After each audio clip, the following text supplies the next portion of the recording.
오늘 말씀은 다니엘서 1장 17절에서 21절까지의 말씀입니다. 하나님이 이 네 소년에게 학문을 주시고 모든 서적을 깨닫게 하시고 지혜를 주셨으니 다니엘은 또 모든 환상과 꿈을 깨달아 알더라. 왕이 말한 대로 그들을 불러들일 기한이 찼으므로 환관장이 그들을 느부갓네살 앞으로 데리고 가니 왕이 그들과 말하여 보매 무리 중에 다니엘과 하나냐와 미사엘과 아사랴와 같은 자가 없으므로 그들을 왕 앞에 서게 하고 왕이 그들에게 모든 일을 묻는 중에 그 지혜와 총명이 온 나라 박수와 술객보다 10배나 나은 줄을 아니라. 다니엘은 고레스 왕 원년까지 있으니라. 아멘. 할렐루야. 빛소금 가족 여러분, 오늘도 좋은 날, 또 복된 날입니다. 어느덧 9월의 마지막 주간을 맞이하게 되었네요. 명절을 앞두고 여러 가지 분주한 마음일 수 있을 텐데 모든 상황을 우리 주님께 맡기고 만물을 새롭게 하시는 하나님을 기대하는 그런 명절이 되었으면 좋겠습니다. 우리가 살펴보게 될 다니엘서 말씀을 통해 하나님의 뜻을 발견하는 은혜가 있기를 소원합니다. 오늘 말씀은 급변하는 환경과 상황 속에서 하나님의 백성들인 우리가 어떻게 하면 믿음으로 살아갈 수 있는지를 생각하게 합니다. 17절에 보면 하나님이 다니엘과 그의 친구들에게 학문을 주셨다라고 말씀합니다. 그리고 그들의 지혜와 총명이 온 나라의 박수, 술객보다 10배나 뛰어나다라고 또 20절에 기록하고 있습니다. 여기서 우리에게 질문이 생깁니다. 지금 다니엘과 세 친구에게 주어졌다는 그 학문은 어떤 학문입니까? 바로 바벨론의 박수와 술객이 되게 하는 학문입니다. 박수는 신탁을 통해서 왕에게 조언하는 사람을 말합니다. 영어로는 어드바이저인데요. 그들은 진지하게 하늘의 별자리를 연구하고 여러 고전들을 탐독하면서 꿈을 해석하는 등 여러 작업을 통해서 왕에게 종교적인 자문을 해주는 사람이었습니다. 또 술객은 어떤 사람입니까? 바로 마술사를 말합니다. 마력으로 영혼을 불러내거나 사람이 알아들을 수 없는 어떤 주문을 외우면서 주술적인 행위를 하는 것입니다. 이런 사람들이 그 당시 당대의 가장 지혜로운 현인으로 추앙받던 그런 시절이었기 때문에 다니엘이 배웠던 학문은 다 그런 것들과 연결되어 있다는 것이죠. 지극히 세속적인 학문이면서 특별히 점성술이나 마술 같은 것들을 배웠다는 것을 의미하는데 이 학문을 지금 누가 주셨다고 말씀하고 있습니까? 하나님이 주셨다라고 말합니다. 하나님께서 다니엘과 그 친구들에게 그 학문과 관련된 모든 서적을 깨달을 수 있는 지식도 주시고 또한 그 지식을 넘어서게 하는 지혜까지도 허락하셨습니다. 하나님께로부터 이 지식과 지혜를 받았다는 것이죠. 이 사실이 매우 중요합니다. 하나님은 우리가 예배당 안에서 배우는 성경 지식만 깨우치도록 하시는 것이 아니라 우리가 학교에서 또한 세상 속에서 지극히 세상적인 그 세상 학문도 주심으로써 그것을 배우게 하신다라는 것입니다. 무엇을 알 수 있습니까? 이 세상에 존재하는 모든 학문과 지식은 하나님께서 주셨다라는 것입니다. 모든 것은 하나님으로부터 나온 것이고 하나님께 속한 것입니다. 모든 학문은 하나님의 것입니다. 그렇기에 우리는 잘 익히고 또 습득해서 그 지식을 하나하나 쌓아갈 수 있어야 합니다.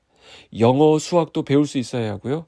컴퓨터도 배울 수 있습니다. 외국어도 배울 수 있고요. 요리법, 기술, 심지어 돈 버는 방법도 배울 수 있습니다. 그러나 우리는 그 지식에서 그치면 안 됩니다. 어디까지 가야 될까요? 지혜를 얻는 데까지 나아가야 합니다. 우리는 나 스스로 지식을 습득하고 그것을 잘 활용할 수 있다라고 생각할지 모르지만 이것은 우리 인간이 얼마나 나약한지, 얼마나 악한지를 깨닫지 못한 데서 오는 생각입니다. 우리는 내가 습득한 그 지식을 제대로 사용할 수 있는 능력을 갖고 있지 않습니다. 우리는 그렇게 습득한 지식을 자기 자신의 이익을 위해서만 사용할 뿐입니다. 우리 주변 한번 둘러보십시오. 지식을 소유했다라고 하는 사람들이 그 지식을 오히려 남용하고 또한 그 지식으로 자기 자신의 이익을 취하는 데만 급급해하는 사실을 우리가 살펴볼 수 있습니다. 하나님께로부터 지혜와 학문을 받았다라는 것은 무엇을 의미할까요? 이것을 활용할 그 능력까지도 하나님께서 주셨다라는 말입니다. 근데 오늘날 이 세상 어떻습니까? 능력 있는 그 사람들이 아주 교만합니다. 그래서 자신의 능력을 제대로 활용하지 못하는 경우를 많이 보게 되죠. 심지어 자신이 습득한 그 능력을 남용해서 다른 사람에게 폐를 끼치는 경우도 적지 않게 있습니다. 17절을 한번 읽어보겠습니다. 하나님이 이 네 소년에게 학문을 주시고 모든 서적을 깨닫게 하시고 지혜를 주셨으니 다니엘은 또 모든 환상과 꿈을 깨달아 알더라. 다니엘과 그 친구들은 바벨론 왕실에서 고위 관리로서 탁월하게 일할 수 있는데 적합한 모든 지혜와 학문을 하나님께로부터 받았다라고 말하고 있습니다. 오늘 이 아침 사랑하는 우리 빗소금 자녀들을 축복하기 원합니다. 우리 자녀들에게 특별히 이 은혜가 있기를 축복하는데요. 모든 주어진 과목과 또한 책을 깨달을 수 있게 하시고 그것을 통해서 우리 주님께 귀하게 쓰임받는 지혜가 있는 그런 인물들이 되기를 주님의 이름으로 축복합니다. 우리에게 영감과 통찰을 허락하시는 그분의 도움 없이 우리는 지식을 온전히 사용할 수가 없습니다. 여기 보십시오. 다니엘과 그 친구들에게 주신 그 지혜와 총명이 바벨론의 모든 사람들보다 10배나 더 뛰어났다라고 기록하고 있습니다. 여기서 10배라고 하는 것은 단순히 수학적인 의미의 10배를 의미하는 것이 아닙니다. 10은 완전수라고 하죠. 무엇을 말합니까? 다른 사람들과는 비교도 할 수 없을 만큼 그들의 지혜와 지식이 탁월했다라는 사실을 알려줍니다. 그리고 그들이 소유했던 그 지혜와 지식의 충족성을 강조하는 그런 말입니다. 하나님의 지혜를 소유하게 되면 그 지혜를 하나님을 위해 사용할 수 있습니다. 한번 생각해 보세요. 우리가 공부를 할 수 있었던 것, 또한 지금까지 교육을 받아왔던 것은 전부 하나님이 우리에게 지혜를 주셨기 때문에 가능했던 일입니다.